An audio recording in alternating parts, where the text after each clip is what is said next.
என் நெஞ்சில் குடியிருக்கும்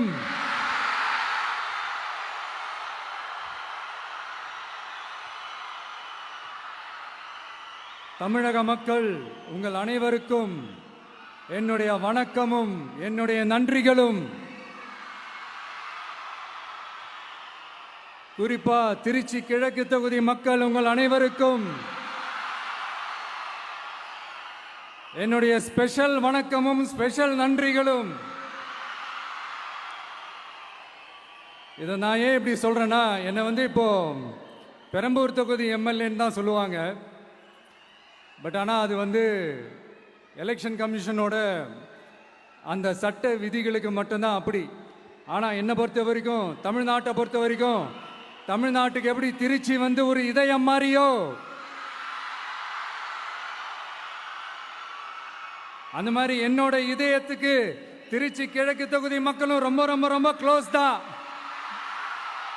அதுல எந்த மாற்றமும் கிடையாது. சரிங்களா?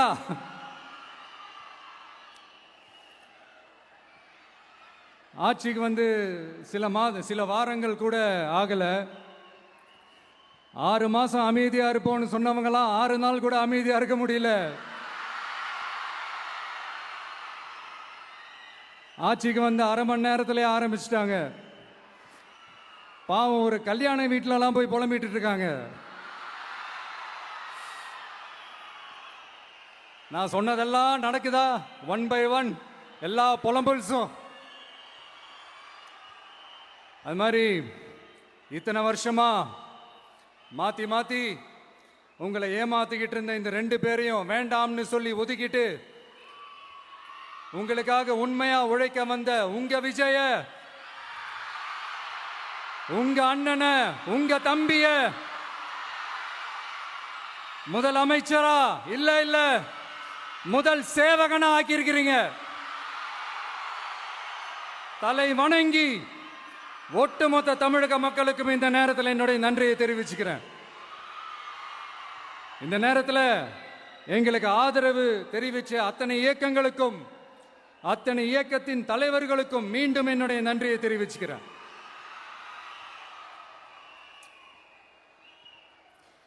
புரட்சி தலைவர் எம்ஜிஆர் அவர்களுடைய முதல் தேர்தலில் கூட இந்த அளவுக்கு ஒரு ஓட் பர்சன்டேஜ் வாங்கல அப்படின்ட்டு நிறைய பேர் சொன்னாங்க.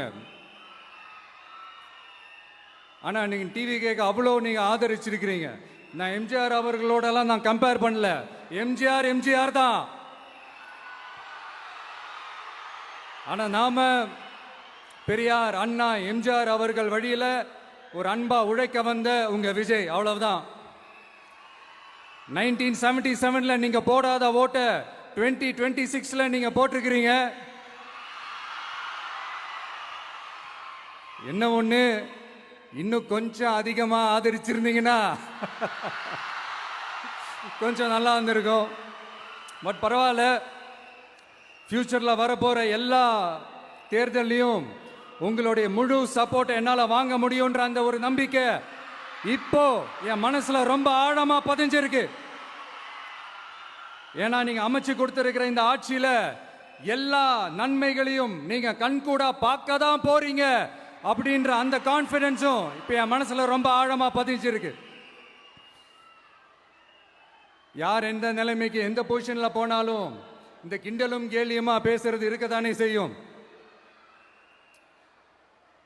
நம்மளை பத்தி, நம்ம அரசியலை பத்தி, நம்ம பேச்சை பத்தி இந்த கிண்டலும் கில்லியமா பேசிட்டு தானே இருப்பாங்க. அவங்க எல்லாருக்குமே என் சைட்ல இருந்து ஒரே ஒரு ரிக்வெஸ்ட், தயவு செஞ்சு நிப்பாட்டிடாதீங்க. தயவு செஞ்சு கண்டினியூ பண்ணுங்க. நீங்க தான் என்னோட எனர்ஜி ஃபோர்ஸ். நீங்க பேசிக்கிட்டே இருங்க.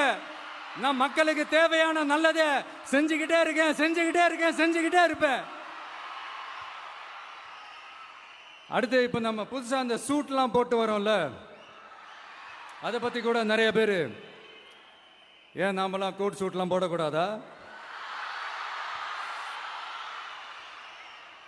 அதிகாரம் செய்யறவங்களும் ஆதிக்க சக்திகளும் மட்டும்தான் கோட் சூட்லாம் போடணுமா என்ன? அப்பெல்லாம் எதுவுமே கிடையாது.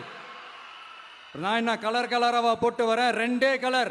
நம்ம எல்லாரும் மனசு மாதிரியே பிளாக் அண்ட் ஒயிட்.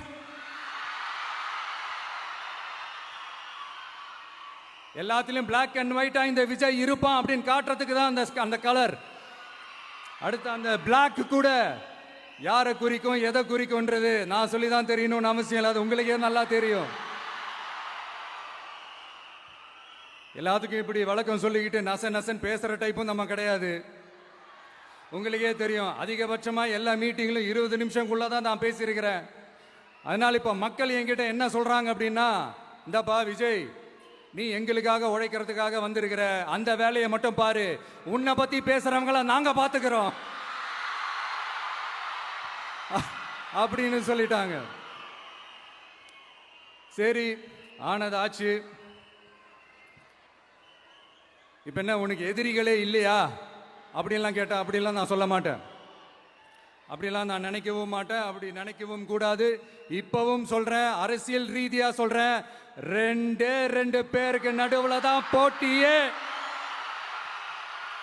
ஒன்னு இன்னொன்னு, எஸ், ஒன்னு டிவிக்கு, இன்னொன்னு டிஎம்கே. இதுக்கு நடுவுல வேற யாருக்கும் எந்த வேலையும் கிடையாது. ஏதாவது இருக்குன்னு சொல்றீங்க? எலெக்ஷனுக்கு முன்னாடியும் அவங்களுக்கு ஒரு வேலையும் இல்லை, இப்ப எலெக்ஷனுக்கு அப்புறம் சுத்தம். ஆனா இந்த திமுகவும் மற்றும் பலரும் ஒன்னா சேர்ந்துக்கிட்டு இந்த விஜயோட ஆட்சி வந்துடக்கூடாதுன்னு சொல்லி ஒரு கூத்து ஒண்ணு பண்ணாங்களே, அந்த கடைசி 5 நாள், அடாடாடாடாடா, நமக்கெல்லாம் ஓஹோ இப்படியெல்லாம் கூட நடக்குமோ என்ன கூத்துங்கிறீங்க. ஆனா ஃபியூச்சர் என்னவா இருக்குன்றதை மட்டும் இப்ப நான் சொல்றேன். உங்களுக்காக உண்மையா உழைக்க வந்த இந்த விஜயா, இல்ல இந்த விஜயோட ஆட்சி அமைஞ்சிடக்கூடாதுன்னு தடுக்க நினைச்ச ஸ்டாலின் சாரா, அவ்வளவுதான். இதுக்கு நடுவுல வேற யாரும் எந்த அல்லு சில்லும் உள்ள வந்து நம்மளை தடுக்கிறதோ எதிர்க்கிறதோ ஏதாவது பண்ணாங்கன்னா நிர்வாகம் அதுக்கு பொறுப்பில்லை ராஜா, நிர்வாகம் அதுக்கு பொறுப்பில்லை. ரிசல்ட் என்னவா வரும்ன்றது அது உங்களுக்கே நல்லா தெரியும். நம்மளை ஏளனமா பேசுறதா நினைச்சு அவங்களுக்கு ஆப்பு வச்சுக்கிறாங்க. திமுக நம்மளை தடுக்க, திமுக நம்மளை எதிர்க்க, திமுக நம்மளை அவமானப்படுத்த அத்தனையும் நமக்கு நன்மையே.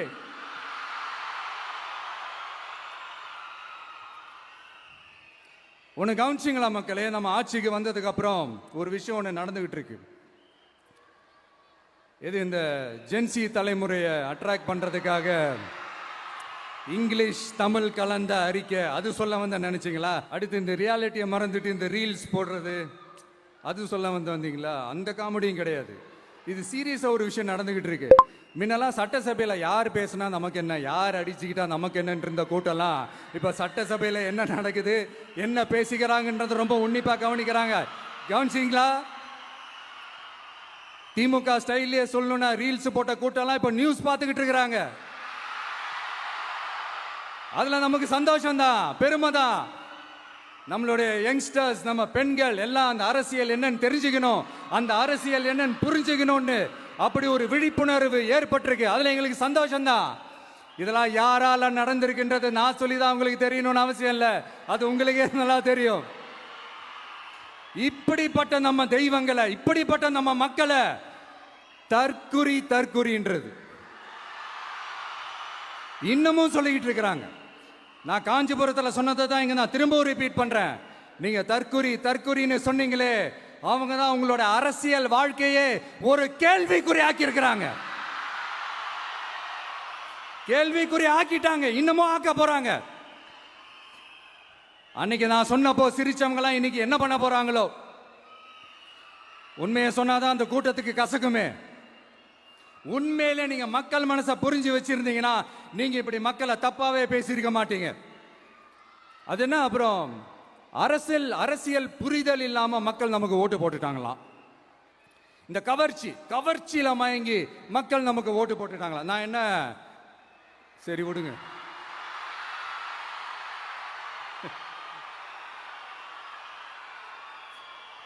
மக்கள் அவங்களுக்கு ஓட்டு போட்டா அந்த மக்கள் நல்லவங்களாம், அதே மக்கள் நமக்கு ஓட்டு போட்டா அந்த மக்கள் கெட்டவங்களா, தற்குறியா.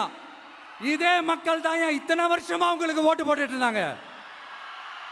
உங்களுக்கு மட்டும் என்ன, வேற ஏதாவது பிளானட்ல இருந்து குதிச்சு ஓட்டு போட்டு போனாங்களா? தற்குறியாமா தற்குறி நல்லா வருது வேணான்னு பாக்குறேன். எங்க அண்ணன் விஜயகாந்த் அண்ணன் சொல்ற மாதிரி அண்ணா அவர்கள் ஆரம்பிச்ச கட்சியை ஒரு அடிமை கூடாரமா ஆக்குனது யாருங்க சார்? இப்படி எல்லாம் ஆக்கிட்டு உண்மையை சொல்லு உடன்பிறப்பேவா. உங்களோட அந்த உண்மையான உடன்பிறப்புக்கெல்லாம் என்ன சொல்றாங்க தெரியுமா சார்?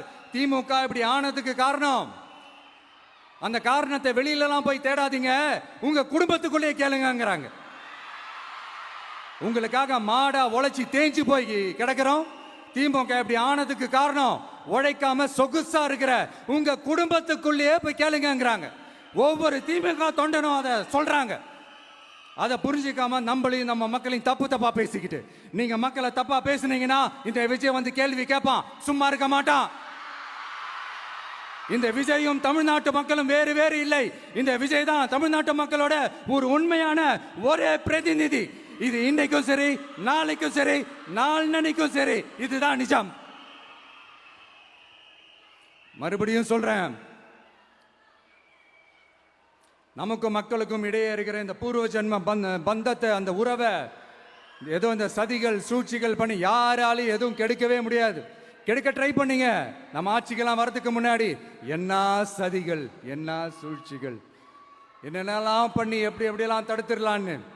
ஆனா இப்ப ஆட்சிக்கு வந்த இந்த சாமானிய மக்கள் ஆட்சியை நீங்க இந்த எதிர்கட்சியா இருக்கும் போது ஒன்று யூஸ் பண்ணுவீங்கல்ல, இந்த அறத பழைய டெக்னிக், அதெல்லாம் யூஸ் பண்ணி நம்மளையும் மக்களையும் பிரிச்சலாம்னு நினைச்சீங்கன்னா அது ஒரு காலம் நடக்காது. மக்கள்லாம் ரொம்ப தெளிவாயிட்டாங்க சார், ரொம்ப தெளிவாயிட்டாங்க.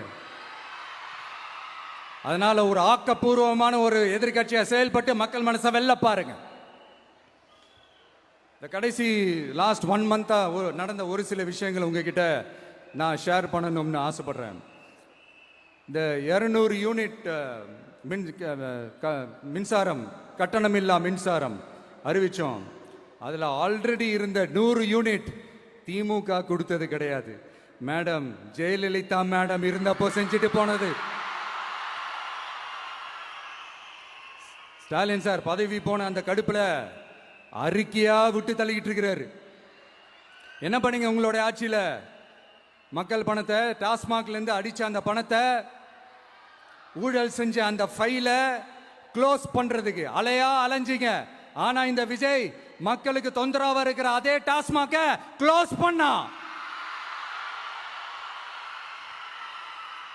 விவசாயிகளோட அந்த கடனை தள்ளுபடி மேக்சிமம் இந்த 1 மந்த்ல என்ன செய்ய முடியுமோ அதை செஞ்சான். நீங்க தான் அந்த நிதி சம்பந்தமா இருக்கிற எல்லா கேட்டையும் லாக் பண்ணி வச்சுட்டு போயிருக்கிறீங்க. அதை சரி செய்ய வேணாமா? அதை ஒழுங்குபடுத்த வேணாமா? அதனால மறுபடியும் சொல்றேன், இந்த விஜய் பொய் சொல்லி ஏமாத்துறதுக்காகலாம் அரசியலுக்கு வரல. உங்க கூடவே நிக்கிறதுக்காக மட்டும்தான் அரசியலுக்கு வந்திருக்கிறேன். அதுல எந்த மாற்று கருத்துமே கிடையாது.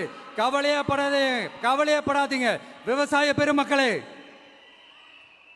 அடுத்து இந்த சட்டம் ஒழுங்கு, அது சரியில்லை இது சரியில்லைன்னு சொல்லி திமுகவும் மற்றும் பலரும் மாறி மாறி கூவுறீங்க. நான் ஒன்று கேட்குறேன், இந்த மாடல் அரசுன்னு சொல்றீங்களே, அதில் என்ன செஞ்சு வச்சுட்டு போயிருக்கீங்க? ஒரு ஊர் விடாம, ஒரு தெரு விடாம போதைப் பொருள் கலாச்சாரம் அப்படியே ஸ்ப்ரெட் ஆகி கொட்டி கிடக்குது. அது அப்பவே இனிஷியல் ஸ்டேஜ் அதை நீங்க கண்ட்ரோல் பண்ணியிருந்தீங்கன்னா இத்தனை பெண்களை இழக்க வேண்டிய ஒரு சூழ்நிலை ஏற்பட்டிருக்குமா? எல்லாத்தையும் பண்ணிட்டு பழிய தூக்கி ஏன் மேல போடுறாங்க. நீங்க என்ன பழி நம்ம மேல போட்டாலும் மக்கள் நிம்மதியா வாழக்கூடிய அந்த செயலை கண்டிப்பா இந்த விஜய் செஞ்சுதான் காட்டுவான். அதுக்காக தான் எஃபிஷியன்டான போலீஸ் ஆபீசர்ஸ் நான் அப்பாயிண்ட் பண்ணியிருக்கிறேன். எஃபிஷியன்டான அந்த போலீஸ் ஆபீசர்ஸ் டீம் நான் அப்பாயிண்ட் பண்ணியிருக்கிறேன். பெண்கள் பாதுகாப்பான அந்த சிங்க பெண் காவல் படை நெக்ஸ்ட் வீக் அதை இனாகரேட் பண்ண போறோம். தப்பு செஞ்சவங்களுக்கான தண்டனை, அதுக்கான சார்ஜ் ஷீட் எல்லாமே ரொம்ப ஃபாஸ்டா, ரொம்ப ஸ்பீடா செய்யறதுக்கான அந்த வேலையை செய்ய சொல்லி இருக்கிறோம். கோர்ட்ல கூட தப்பு செஞ்சவங்களுக்கான அந்த கடுமையான தண்டனை வாங்கி கொடுக்கறதுக்கான அந்த வேலையையும் ரொம்ப சீக்கிரமா செய்ய சொல்லி இருக்கிறோம். அதனால நீங்க என்ன பழி நம்ம மேல போட்டாலும் உண்மையா உறுதியா மக்களுக்கு தேவையான எல்லா விஷயங்களையும் இந்த விஜய் செஞ்சு தான் காட்டுவான். இப்படியெல்லாம் நம்ம சொல்றதுனால இவங்க என்ன சொல்லுவாங்க தெரியுமா? அவங்க தான் ஆட்சியிலே இல்லையே, அப்புறம் ஏங்க அவங்கள குறை சொல்றீங்க அப்படின்னு கேட்பாங்க. வேரில் வெந்நியை ஊற்றிட்டு போனவங்கள வெளிச்சம் போட்டு காட்டாமல் பின்ன வேற என்ன சொல்லுவாங்க? இதெல்லாம் மக்கள்கிட்ட நம்ம தெளிவாக எடுத்து சொல்லணும் இல்லையா? அதுக்காக தான் இதெல்லாம் சொல்லிட்டு இருக்கிறேன். நம்ம மக்களுக்காக இவ்வளோ வேலை பார்க்குறோம், ஆனால் இவங்க அதையெல்லாம் விட்டுட்டு குதிரை பேரம் பண்ணுறாரு, அது பண்ணுறாரு, இது பண்ணுறாருன்னு சொல்லிட்டு தப்பு தப்பாக கதையெல்லாம் அடித்து விட்டுக்கிட்டு இந்த தீய சக்தியும் தீந்து போன சக்தியும் அதாங்க திமுகவும் மற்றும் பலரும் ஒன்னா சேர்ந்துக்கிட்டு திருட்டுத்தனமா யாருக்கும் தெரியாம ஒரு ஓரமா மூலையில உட்கார்ந்துட்டு பேரம் பேசி கூட்டு சேர்ந்து ஆட்சி அமைச்சு கொள்ளையடிக்க திட்டம் போட்டாங்க. அது ஏன் தெரியுமா? உங்களோட இந்த டிவிக்கு ஆட்சி அமைஞ்சா அவங்க பொழப்பே போயிடும். அந்த கொள்ளையடிக்கிறது, லஞ்சம், ஊழல் எல்லாமே கத்தம் கத்தம். அதான் இந்த காரணம். அடுத்து ஸ்டாலின் சார், திமுக வந்து இப்போ தீய சக்தி மட்டும் இல்ல, மக்களை விட்டு ரொம்ப தூரமா போன தூர சக்தி, ஓர சக்தி, கோர சக்தி, பார சக்தி. நீங்க எப்போ இந்த தீந்து போன சக்தியோட நீங்க கூட்டு சேர்ந்துக்கிட்டு ஆட்சி அமைக்கணும்னு நினைச்சீங்களோ, அப்பவே இந்த திமுக தூர்த்து போன சக்தியாகவும் ஆயிடுச்சு. நீங்களாம் நம்மளை பத்தி அவதூறு பேசலாமா சார்? இது நியாயமா? மக்களை இவ்வளவு பெரிய மக்கள் சக்தி நம்மளோடு இருக்கும் போது நமக்கு எதுக்கு வேற அரசியல்? எலெக்ஷன்ல 50-60 வருஷமா இருந்த சாதிய உடைச்சிருக்கிறோம், மதத்தை உடைச்சிருக்கிறோம், காசு கொடுத்து ஓட்டு வாங்கறத உடைச்சிருக்கிறோம். நாம எது செஞ்சாலும் கான்ஸ்டிடியூஷன்ல தான் செய்வோம். நாம சிங்கிள் மெஜாரிட்டி வாங்கி இருந்தாலும் நம்மள நம்பி முறையா கூட்டணியில கட்சியில ஆதரிக்க வர்றவங்களை அரவணைச்சு தான் இருப்போம். நான் இப்பவும் மீண்டும் டிக்ளேர் பண்றேன், டிவிகே ஆட்சி எந்த பாகுபாடும் இல்லாம எல்லாருக்குமான ஒரு ஆட்சியா தான் இருக்கும். அதுல எந்த மாற்றமும் கிடையாது. ஸ்டாலின் சார் மாதிரி ஊசலாட்டம் இருக்கவே இருக்காது. மதச்சார்பற்ற கொள்கையில சமரசமே இல்லை.